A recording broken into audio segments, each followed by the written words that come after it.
it makes sense to me that people who habitually consume pornography, not everyone obviously, but eventually a lot of guys get to that point where they will sexualize seeing another man with their woman. Do you follow the Huberman Labs, Andrew Huberman? You ever heard of him? I love Huberman. Yeah, he's great. Yeah, so I mean, I'm sure you've seen his videos where he talks about like the dopamine responses and like how porn just like erodes your dopamine receptors. And the other thing is that it conditions you to get aroused by watching other dudes fuck the girl that you want. Oh, and completely. That's where it gets dangerous. Completely. I was on this podcast yesterday, and it was like he said the funniest fucking thing. Candy Ken's the guy's name. Yeah, and he had the best take on jerking off to porn. If you jerk off to porn, you're a cuck because you're a cuck because you're watching another dude get, like fuck a chick. Yeah, they're watching Sterling. Yeah, and you're because a man yourself is touching your dick. Yeah. So every time you jerk, you're double gay. Every time you jerk it, you're being. And if you watch porn, you're a cuck. So if you jerk it to porn, you're a cuck. Yeah, simple. So if every guy who wanted to quit porn just reminded himself of that, I think guys would quit porn pretty fast. Yeah. Dude, I actually wanted to ask you about that. So I've just noticed like this idea because I travel a lot. I see like a lot of different relationships dynamics. I've noticed like a lot of guys who are into the cucking thing, like watching their girl get fucked. Like, do you think, like, to me, evolutionarily, that's not natural. Like that's, and I my question to you is like, do you think because of porn is why more guys are into this? Because that's like evolutionarily, that just doesn't make any fucking sense. Yeah, I think you'd be very hard pressed to find a guy who had that kind of fantasy who didn't consume an excessive amount of porn. Yeah. It's unless he's like latently gay or something that I can actually see. Yeah, that would make sense. That would make sense. But even then, that's not that many people. But even then, I think a lot. I would be shocked if most gay men didn't consume pornography as well.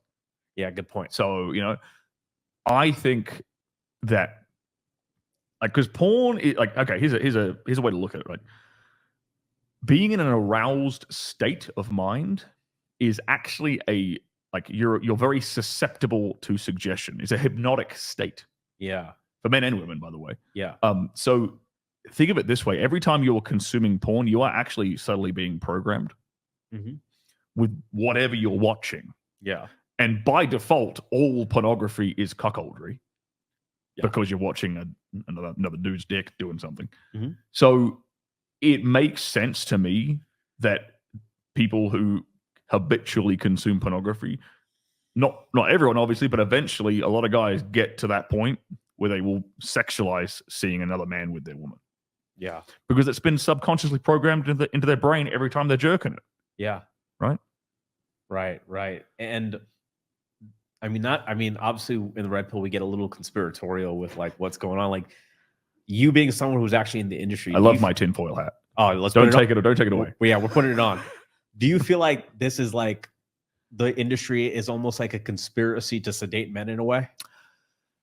Or do you think it's just something that just happens, but you're actually in it? So like, I wonder what. I'll say like because there's a difference between like what a performer like me. And by the way, I want to state first, like pot calling the kettle black here. By the way, like I fully understand the role that I played in this. Yeah. And again, that's why it's kind of why I do what I do. I'm trying to make up for the fucking damage I caused, right? So fully admit that I fucked a lot of dudes up I participated in this for the first, So I think it's important for me to make sure everyone knows that I understand that, right? On like from the performer level and even like the director level, we don't have a say in like what kind of content we're shooting, right? What do you mean? As in like we get given a script that day. Got it.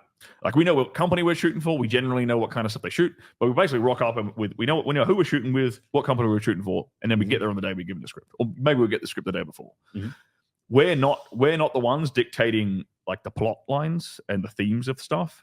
So when you see lots of like cuckold stuff or like the fake incest stuff, like stepbrother and the dryer shit. All that stuff. Like that's coming from higher up. That's coming from like the people who are paid to write the scripts for the companies who then all that stuff is then outsourced down the line to a producer, to a director who then hires us. So that's already taken care of before you even get on set. Before we even get booked.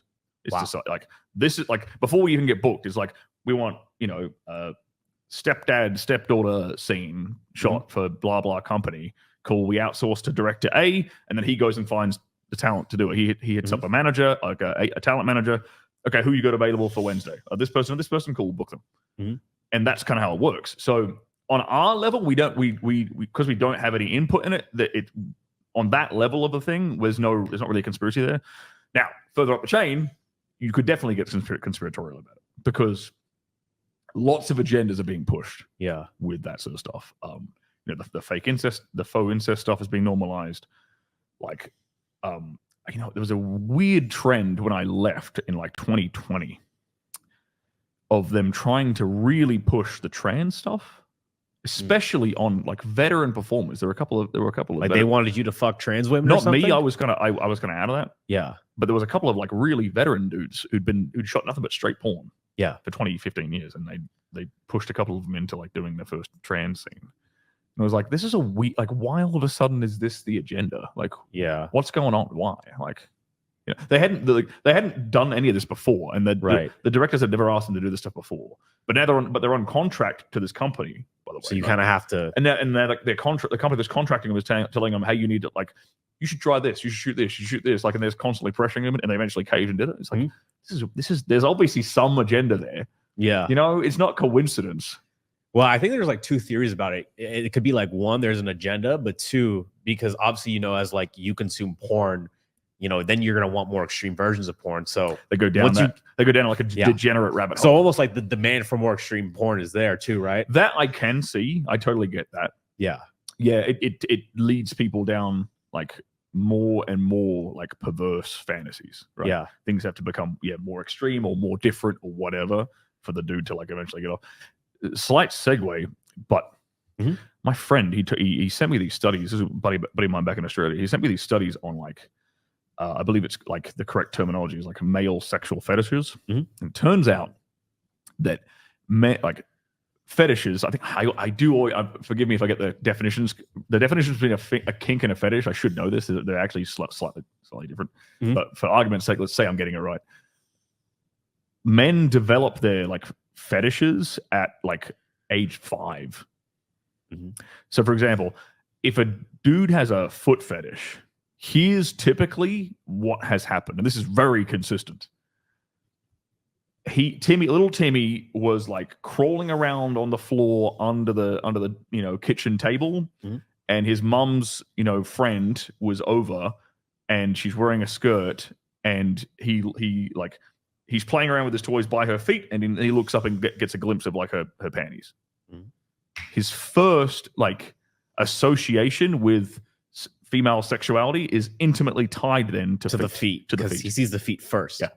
That is how a lot of male kinks fetishes get ingrained. And they're ingrained from a very, very young age. It's not like if a dude has like a leather fetish, a smoking fetish, a foot fetish, this kind of stuff, he didn't really, it's pretty rare, from my understanding, for him to have developed it at like 18 or 20, He developed that, like that shit was ingrained at a very, very young age. And then as he got into puberty, it sort of manifested into the sexual. But women are very different. Women's kinks and fetishes are very malleable, incredibly malleable, and very malleable like throughout their entire their entire life, and malleable based upon the opinions and input of other women, actually.